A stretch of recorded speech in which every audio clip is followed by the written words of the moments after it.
to another episode of Dads to Dads, brought to us by the National Parents Union. I am Michael Scott, father of Addison. I took a week off and I forgot who I was the father of. Father of Addison and Grayson, and currently the Director of School Improvement in Canton City Schools. So Jose, you want to introduce yourself and we'll work our way around? Hey everybody, welcome back. My name is Jose Manuel Villarreal, father of Nathan Macario and Noah Manuel. And I'm Tim Langen of the National Parents Union, father of Max and Dylan. Hello everybody, John Monteleone, parent of Antonia and Rochelle, and glad to be here, best part of my week. Likewise, best part of the week, and I want to say I missed you guys last week. There's a lot going on. I have a guest host today, David Addison. Addison, what do you see up there? Mickey Mouse. Now that one looks better than the one Daddy drew, didn't it? Yeah, all right. Dad's got to step his game up, Jose. That's awesome. So was that freehand? Is that freehand? Wow. Yeah. I mean, you just keep going with this drawing piece. It's pretty awesome. Bless you, honey. So help me catch up. Like, what's going on in your worlds right now?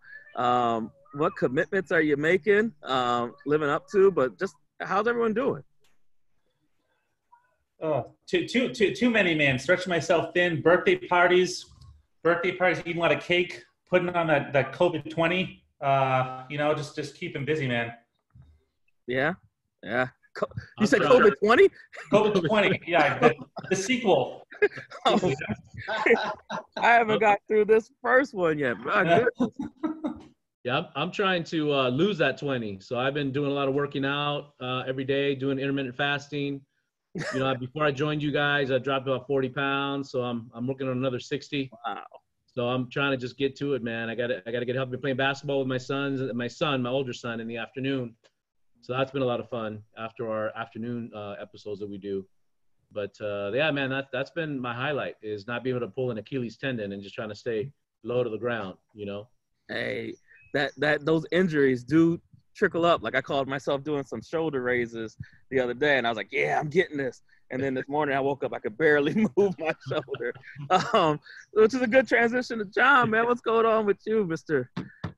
Monteleone? Nothing much, man. Just closing out the school year and doing some home improvement projects. I officially became my father, and I bought a birdhouse, hung up the birdhouse. So now I'm like watching for birds, and my dad gave me a book, and I'm just like going through the book trying to see if I can find out what bird it is.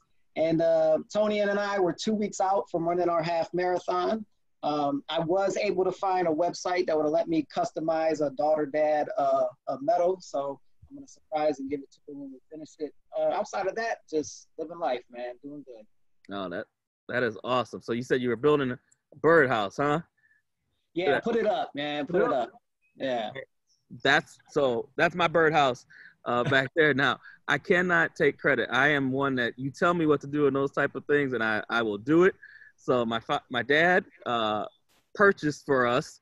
He is one that says, I will purchase, and then I will have someone build it for you. My father-in-law, who's very hands-on and builds things, says, nah, we'll do this. So 90 pages of directions later, that's what you get at 14 hours. So that's kind of what I've been doing, this past weekend. And so, I got some fitness in, obviously, by doing that. I got some building in, and now my daughter's back there reaping the benefits of it, which is kind of awesome. Like, we do these things to see our children love it, right, and play. And the fact that she's back there just swinging away, every kid should get to swing, right? That's kind of what our premise was. And, we couldn't, we're still not at the point where we're comfortable going back to the playground. So my dad said, all right, let's, because we can, let's bring the playground to you. And I mean, I'm fortunate and blessed to do that. So that's kind of what's been going on in my life, aside from wrapping up the school year, like John, like you said, trying to build for what the future is in regards to school for next year. Like, that's really a concern. There's so many different guidelines that are out there right now. And we did a survey with our families and our staff to see people's comfort level of coming back. What would be the things that would keep them from coming back? What assurances do they need moving forward? How did this remote learning experience work for you? So we're gathering this data, and we're finding, we're trying to leverage that to allow us to move forward. So that's really been keeping us busy. So that's what's going on. But let's get to the topic and maybe kind of transition into that distance learning. And here's the topic. So what are dads really doing during distance learning time? What have you been doing?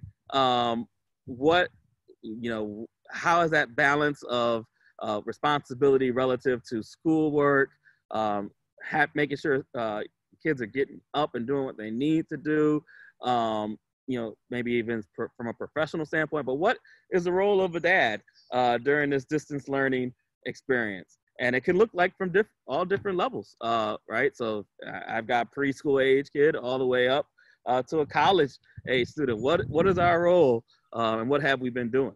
So anyone want to kick us off with what you've really been doing, right? That's the essence of the pre-show.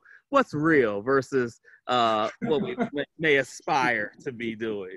Oh man, I've been surviving. Today's been a rough one, but it's been a journey. I remember the first 2 days they locked down the schools, and I went into full dictator mode. Thinking like this isn't going to be this isn't Christmas vacation. You're going to get up, you're going to do these things, and it's going to be work, work, work. And after 2 days, I'm just like, this sucks, And then over the next few weeks, I started to be a little bit better on myself. And to be honest with you, I mean, it's one thing to work from home on a snow day, but Jesus, the last 2.5 months, it's more like, my kids come home, they got their Chromebooks. I get them up in the morning, and I live in a house where I'm downstairs. Me and Carrie are working downstairs. I get the boys from Wednesday to Saturday. Upstairs are their grandparents, So sometimes I'm juggling down here trying to get my work done, running upstairs trying to help them with their Chromebooks, get them set up with Zoom, and just trying to look at the teacher's tasks for the day and trying to keep them on task. And honestly, I don't know if I could even grade myself.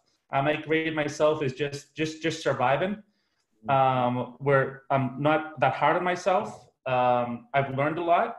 I've learned everything about Freckle and Google Classroom and Class Clap, and but it's rough, man. It's rough. So just trying to survive. I think they're definitely not getting a classroom experience. That's why I wouldn't even call this remote learning. I'd call this emergency learning. And then today, I gotta tell you, I'll be honest with you, man, it was a frustrating one. We got a lot of moving parts in my work. My kid's got a report on John F. Kennedy. The internet's going down. It's getting nicer out. He's got spring, summer fever. I'm getting frustrated with him. He's getting frustrated with me. Just living, man. That's the long answer. Just living. There's a lot to that. Yeah, I appreciate that. But I mean, to me, something that you brought out there is that you are self-reflecting. So you had these great aspirations at first, and then reality of this experience. Yeah, but to me, that's what we do. As an educator, yeah, we have these great lesson plans, and we intend to implement them in a certain way, and then 4 kids don't show up, or or there's a fire drill that happens, or all these different things. So it's what you kind of described. I would say I give you kudos as a life educator. You're doing what educators do regularly, and we get frustrated, and we want to take another episode we talked about mental health. Sound like your point where you want to take maybe a mental health day from all of this and just say, hey, let's regroup and re-strategize. Yeah, I'm definitely learning a lot about what makes my kid tick more than I used to. I said, I got to tell you, man, I can't put my kid in front of a computer at 9 a.m. He's got my kid's got ADHD, man. I put him in front of a computer at 9 a.m. He's smacking the keys. He's clicking the button. I'm trying to calm him down. I'm like, oh man, I got to wait till sometimes 10, 11 o'clock in the morning. Maybe I'll print out some sheets for him, have him do that instead. But yeah, it's a trip, man. It's a trip. I think the biggest thing for me now, I have a college student, which you all know. So she has been on a very strict routine her whole life. So as far as me being involved in making sure that she was doing what she needed to do. I really didn't have to be that hands-on with her because she's just very routine, very strict, very self-disciplined. But I tell you, and I pose this to everybody on this chat right now, is I think as our students were asynchronous learners throughout this distance learning, I also became this asynchronous employee slash leader slash colleague, because I'm used to being in that routine. You know, you get up at 5:30 in the morning, you report to work, you come home at 5:30 at night if you're lucky, and then you go through your whole nightly routine. Well, with not being able to go anywhere, not be able to learn, leave the house, I found myself not working within that 12-hour time frame. You know, I'm doing things at 10 o'clock at night that I normally would have knocked out by 4 p.m. And I don't know, like I feel like I'm losing my discipline. Like I almost cannot wait to get back on a routine, if that makes sense. You know, John, that makes perfect sense. I mean, we are creatures of our habits, right? And you said that the asynchronous approach, you know, it kind of, you made me think of, you know, where Tim was kind of saying, like, look, you know, what works best for my son right now is maybe getting started a little bit later, put him on the computer at 9, but it pushes everything, it moves everything from its traditional sense outward. And I don't know how good that is for our health. Like I found myself now, like I have to shut down the computer at a certain time. If not, I would be doing just responding to things, because now people have all this, well, I don't know if time is the right word, but our schedules have, you know, when we normally would send emails, has shifted because we might be doing something else. And that might not be a bad thing. Like for instance, I took, you know, 10 minutes today and we just ran around the playground. I wouldn't have been able to do that in a traditional sense. So it's like give and take, you know, but yeah, that's an interesting a piece of where we're talking about, you know, getting back into our roles or getting back into our habits and looking forward to that. But while appreciating the time that we have to right now, like, because this is never gonna, I mean, knock on never wood. happen again, right? Yeah. But you know, like, I don't know, I'm gonna miss being able to at 4:13 to be able to, you know, grab this little one and work with her, you know. So I always think of what John said. You know, I go back to this every few weeks. What John said about, like, we're going to look back at this time, and you know, we're not going to remember all the calls we made, all the emails we did, but we're going to wonder how we spent our time with the children. And you know, I keep bringing up Mira Brown that we have on our 9 a.m. show, and she talks about mattering, and she talks about, like, you know, our kids will catch up. You know, our kids might fall behind for you, but they will catch up in math and reading. But what we can't repair is this fabric and this relationship with them. And that's why I think it's important that, like, we step away, you know, and just watch ourselves, you know, because I can only get frustrated so many times with my kids, you know, before it affects them. So we want to keep an eye on that. And it's good that you can run around in the I'm just going to call it the park behind your house. You know, it makes a difference. Yeah, and you know, you also speak to that mental health piece, Tim. You know, just like how much grace are we showing with others during this time? You know, like I've had colleagues of mine just miss certain deadlines, and you know, I've just shown so much grace because I have no idea what they're dealing with or what's going on in their household, or, you know, extended family, immediate family. And then I think about Jose often, like how many families they're feeding right now. Like, so it's just opportunities as colleagues and leaders to, like, really reach back and lift somebody up, and then also reach out to our community and serve our community.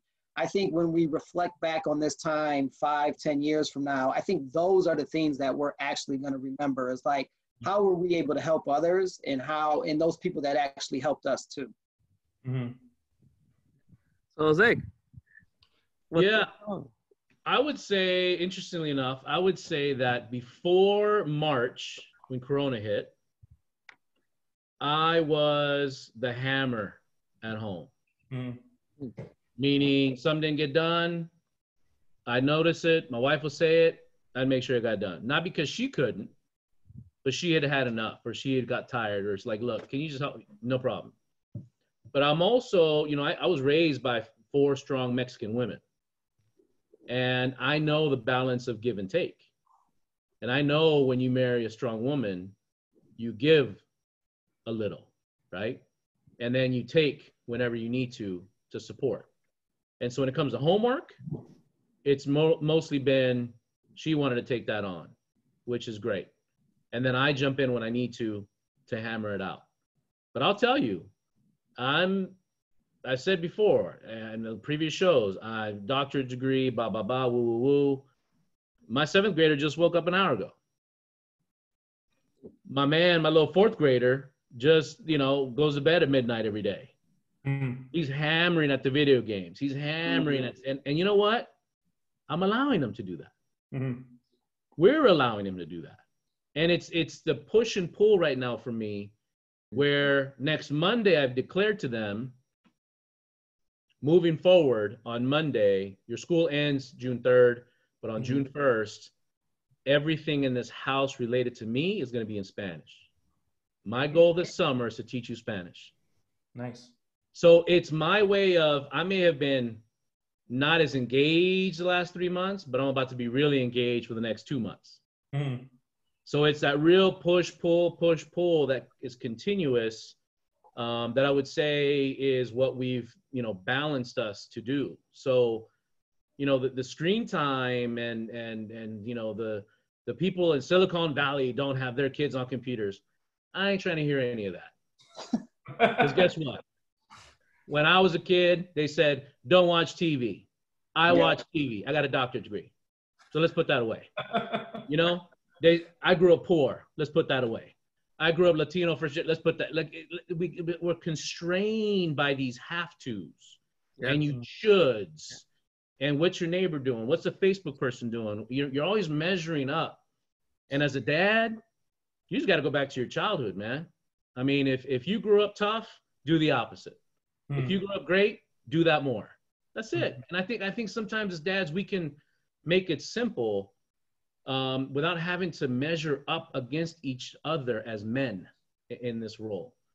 And like John said, man, support each other, give each other love. I've used the, thanks to you, Michael, I've never used the word I love you to other men more than ever. And I'm using that now like nothing. And I use it sincerely, genuinely. And it's powerful because we have to, as men and as dads, we got to pull each other up, man. Yeah. So I'm hearing a lot of personalization. So our approach is personal to our experiences. But Jose, you brought up something there, like, I don't know if it was my dad, I don't know who taught me the saying, but trying to keep up with the Joneses. And that's the thing. Like, the thing that I love about this platform and having this dialogue is I don't feel as though I'm trying to keep up with everyone in the room, but there's different experiences that you all are sharing that I can then tailor to my personal experience, right? And to me, that's that community of learners that, we aspire for. So from dads to dads, what we're saying in our 4 little boxes here right now isn't gospel, it's our experience. And what I will love is when we start really getting interactive and hearing this feedback from dads or from, as we talked about in the pre-show, maybe even mothers that are listening and saying, wait a minute, hold up, you're off center, or bring it back, or here's another perspective. But that's just how we grow as a community. So I as I listened to everyone, I was thinking about, I was projecting my family into the future because, like, we're just getting started. I got a 3-year-old and a 2-year-old. But this role of remote learning, so we're getting Addison ready for preschool. And she's beyond ready for preschool. I'm a little biased, I'm not gonna lie. But there's a response, and my wife has done a great job. I've been out working, she stayed home for these 3 years. So anything that Addison is right now, I give all the credit to her for the experiences of going to story time at the library, doing the various crafts. And I mean, she's been exposed to other children, reading every day, jumping on playgrounds, all these things that have kind of been taken away from us during this pandemic. So now, like, all right, I'm here. What's my role? And I shared with you all, like, the Mickey Mouse drawing and the paint by color. So I'm trying to fill in some time by doing those pieces. But I have not been so personally speaking, like, by the time I get off of this computer screen at the end of the day and we eat dinner, I'm like, oh, you want to do what? You want to read what? Okay. Sure. But my wife is putting the kids down almost every night. Like I used to do that more when I was coming home from work because I was like, all right, these are the hours that I have. Now that I've been around during the day, it's like, rock, paper, scissors, honey, do it. Please put them to bed. I just want 5 minutes to be a vegetable in front of this TV. So I have to reflect on that. So what does that mean moving forward? So a question I want to pose to everyone else. So now that we've kind of shared our personal journey a bit, how much has gender role led to your what you do? We've kind of gone over this topic back and forth throughout our weeks together, but is there a role that historically dads have had to fill in regards to learning, and are we breaking that cycle? Are we perpetuating stereotypes, or are we new age dads? So where do you feel your role is relative to gender or dad specific roles and norms in this experience? I mean, for me personally, it's a mixed bag. Again, so my ex-wife works in the school system. I have a master's in ed too, and like it never really occurred to me that like she would help them more with homework, or I would help them more with homework.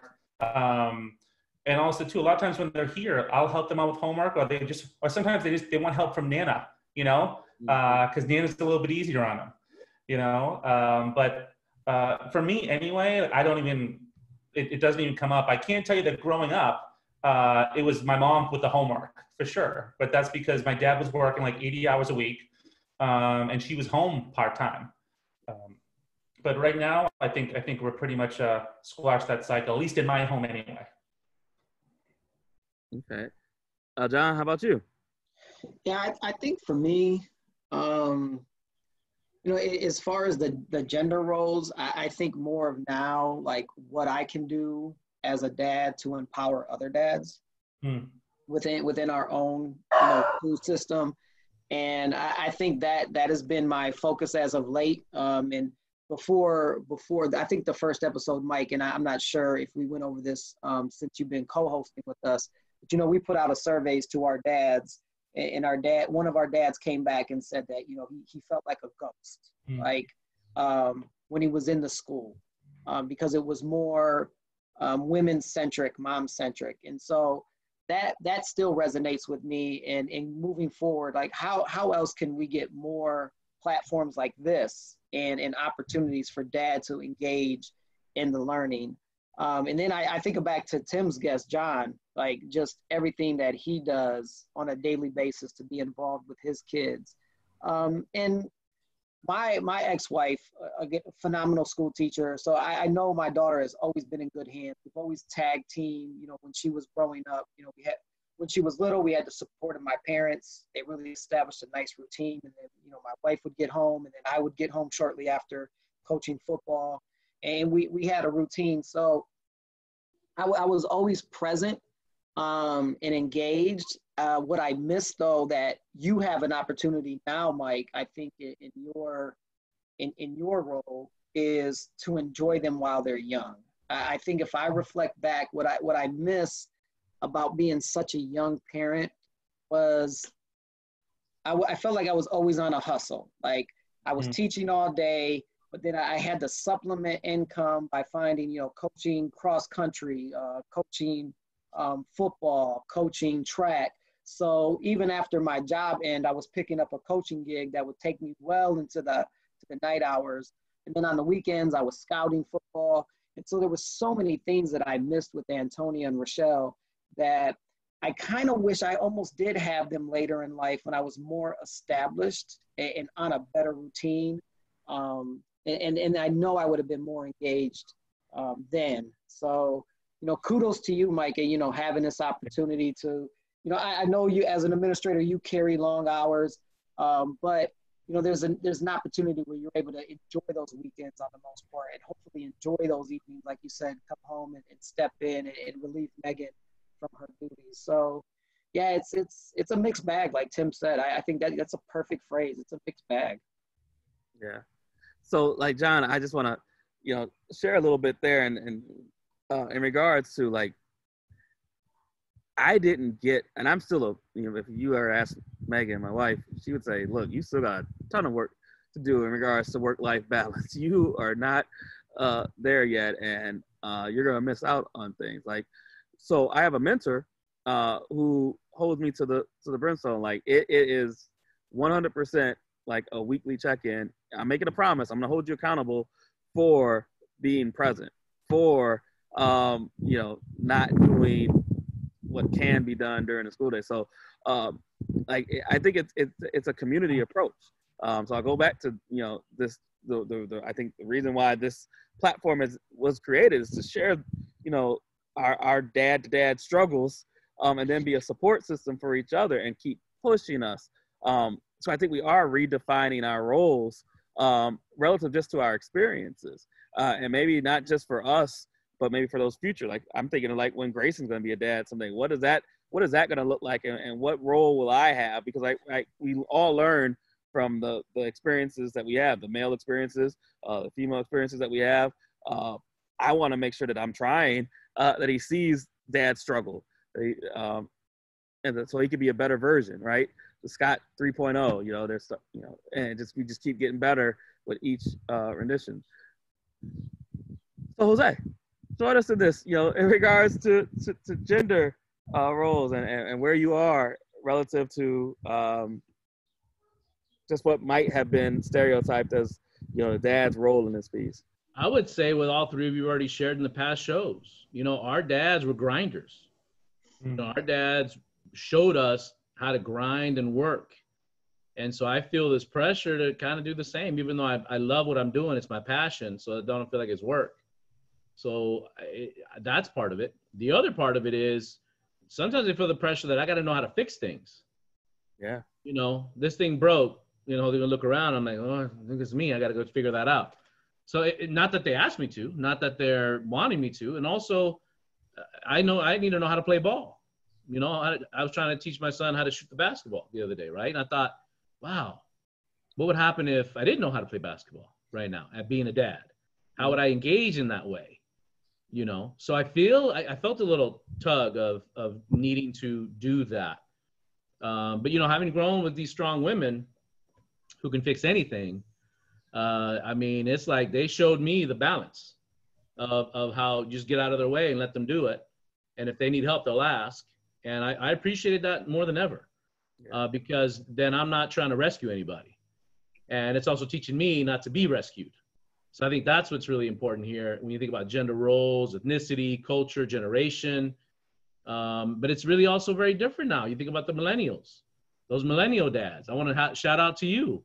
What's your struggle right now? Because I know you're in a whole different sector than me. I'm that old school, but you're the new school. Yeah. And I'm wondering what they're struggling with now, being a dad on top of their own mindset of, gentrification, gender roles, social media. Yeah. Like that, they must be struggling. To be honest with you, for me, it seemed pretty black and white, pretty I Love Lucy, pretty Andy Griffith, pretty Happy Days, but now Modern Family, right? You get all these shows, all this pressure to be certain things. You got the social media. My first social media experience was a pager. That was my first social media experience back in the day.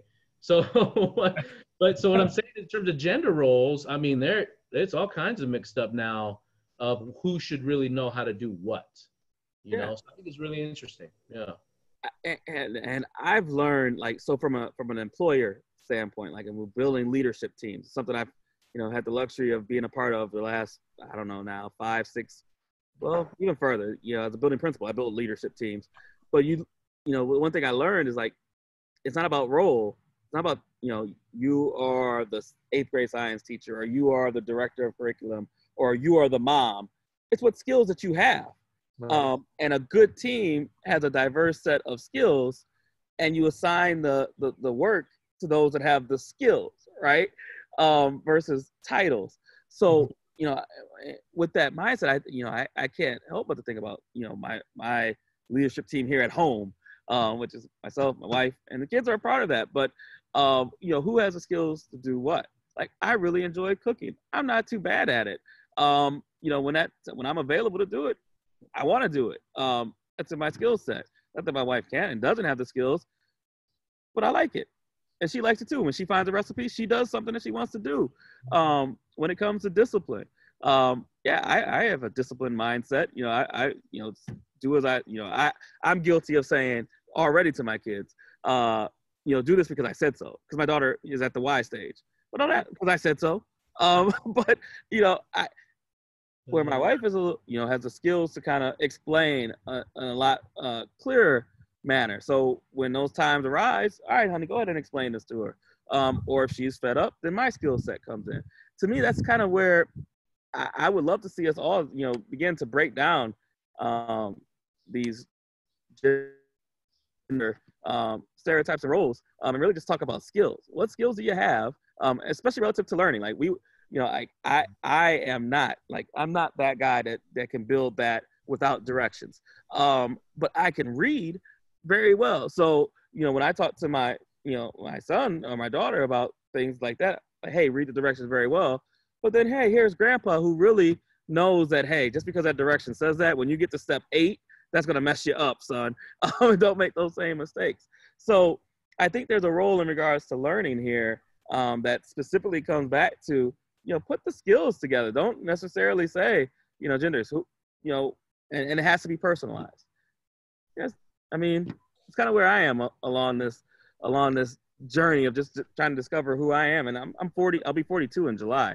I'm still trying to figure out who I am relative to these new roles that I have in my life and what evolves. As the kids evolve, your role evolves, right? They don't need as much maybe nurturing. So now you have to shift into maybe a task manager and helping them with that. I don't know what that's going to look like. I know my wife is way better at task managing than I am already. So, you know, like, you know, where's that balance? Michael, did you struggle at all with any gender identity while trying to work a tool with that playground?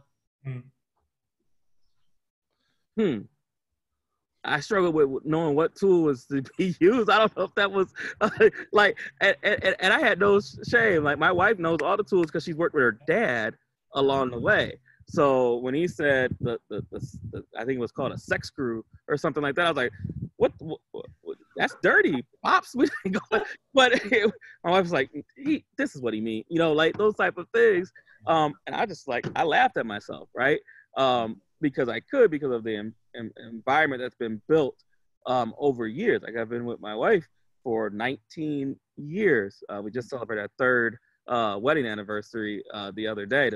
Yesterday, actually. What's today? Yeah, 2 days ago. Shut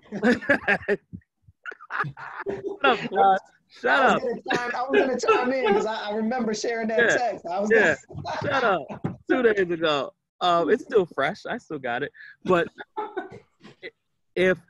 so Jose, to your question though, if we were building that 18 years ago, I would not have been comfortable with not knowing what he was talking about, or even being able to say, look, I don't know, teach me.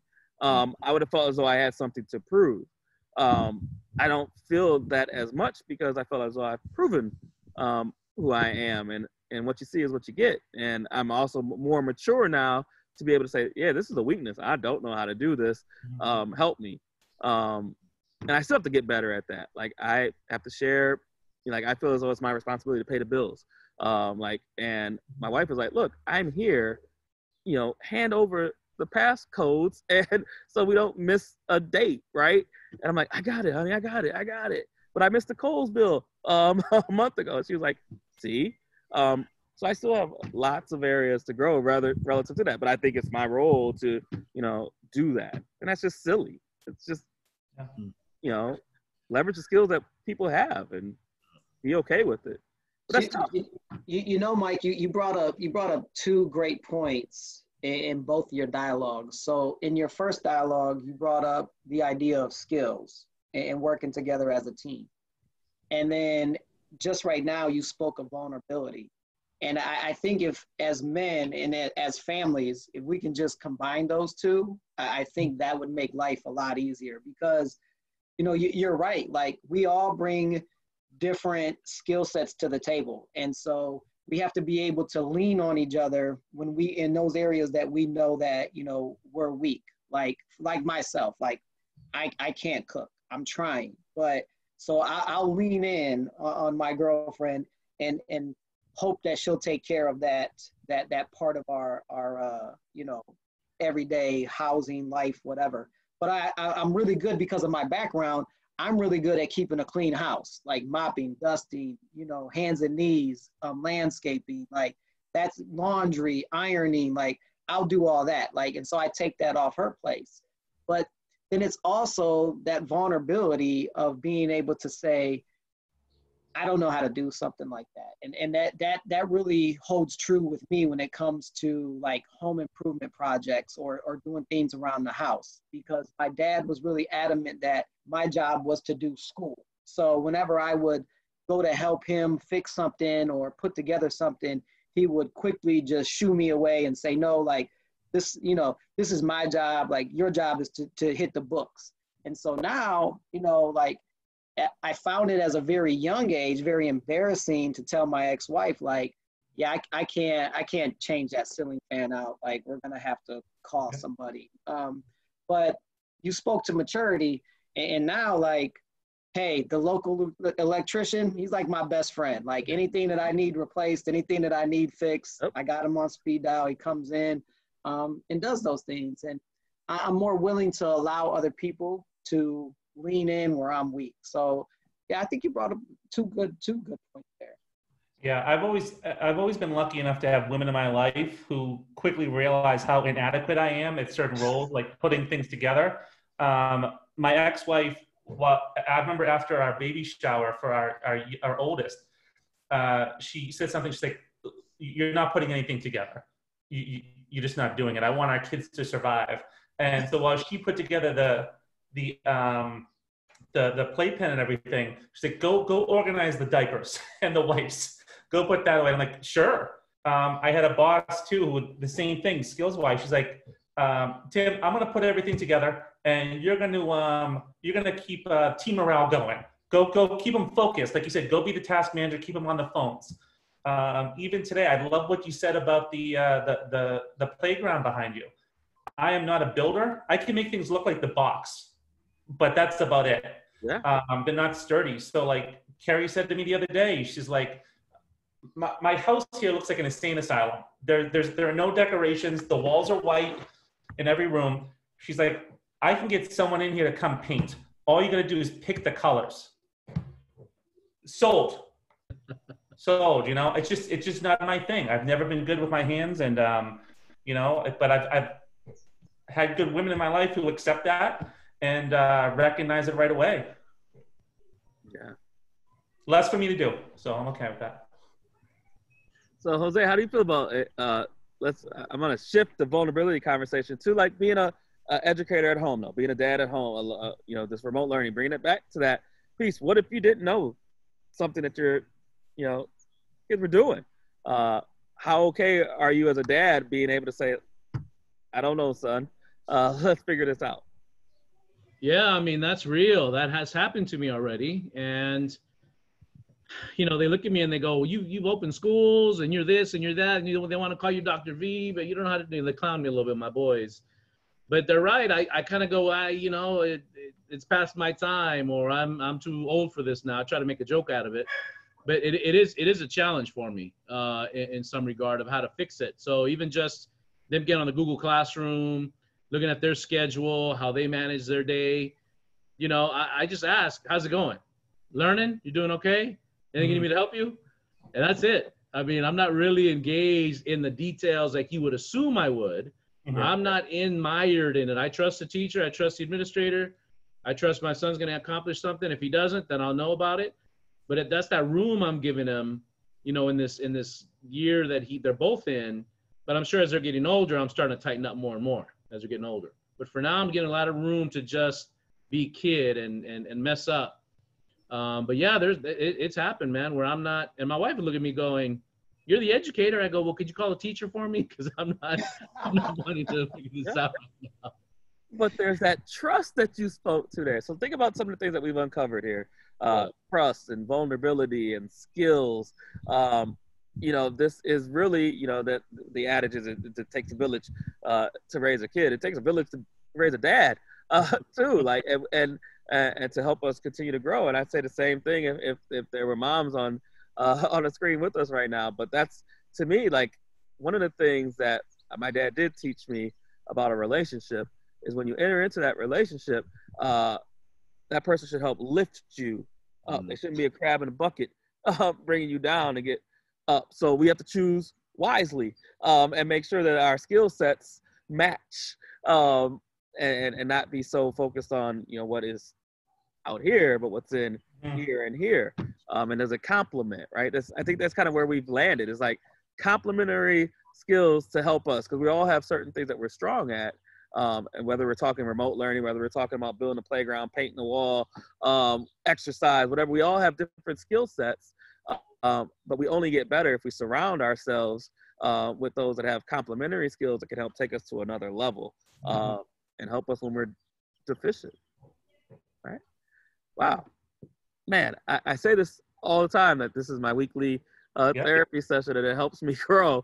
I'm going to go back into this house and figure out, how I can be, allow some more vulnerability. I think I'm going to work on those bills and make sure I start to share. So that's going to be my task for next week, is to, like, just give over the not to give over the information. She has the information, but then just encourage her to say, like, hey, go ahead, take this month.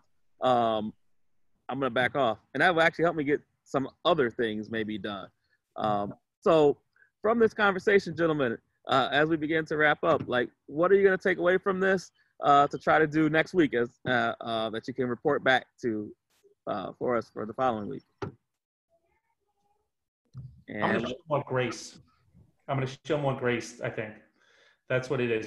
Just like we said, and I think it's easy to, I think during the time right now, it should be obvious how stressed people are, the pressure that people are under. But I go through this bi-weekly cycle where this pandemic just becomes normal. This is the way it is, and I throw my hands up and I'm like, what the hell? Like John was talking about, missed deadlines. Why is this person acting like this? But like you said, I think it all goes back to giving it over, Michael, giving people a break, giving myself a break too. So I'm going to try to practice some more grace with myself and the people around me. I love that word grace too, Tim. That is deep. Thank you. John, what you got? I think for me, I think when the pandemic first hit, I think I did a really good job of being intentional about my actions and reaching out to people. And I think as life has started to morph back into some type of normalcy, I haven't done that as much. And so as I listen to Tim speak, about showing people more grace and lifting people up, I think I'm just going to continue to reach out to people and just see how they're doing and see if there's any way that I can, be of assistance. And, even if it's just to listen or someone else to lean on during a time. But yeah, that's what I'm going to commit to do. Jose. Yeah, I would say I'm finally going to face my trauma as a Latino man to finally teach my kids Spanish. And so I'm building a Google Classroom right now. I'm in the midst of it. I got some supplies already coming in. Starting Monday for the rest of the summer, all Spanish all the time when they engage with me. And I already have a structure that I'm thinking about, kind of a little setup. I'm going to scaffold it. So I'm really going to finally face my trauma of wanting my children to learn English first and then Spanish, because how traumatized I was speaking Spanish first and then trying to learn English. And maybe those were the days back in the day when that happened more aggressively then. But I'm excited about this, man. It's going to take me a few more days to get it together, but it kicks off on Monday. I can't wait to share it with you next week. Yeah, that is going to be awesome to hear. And hopefully we can all, take a little bit from our conversations. Like, I know I tuned in, even though I wasn't a part of last week's, and I listened and I learned. And I appreciate the shout outs too. That made my heart feel really warm. So thank you all. And as I often say, I love you, brothers, and there's nothing you can do about it. Let's have a great week. And to everyone out there, have a great week and see you next Thursday. Bye, everyone. Back to you. See you later.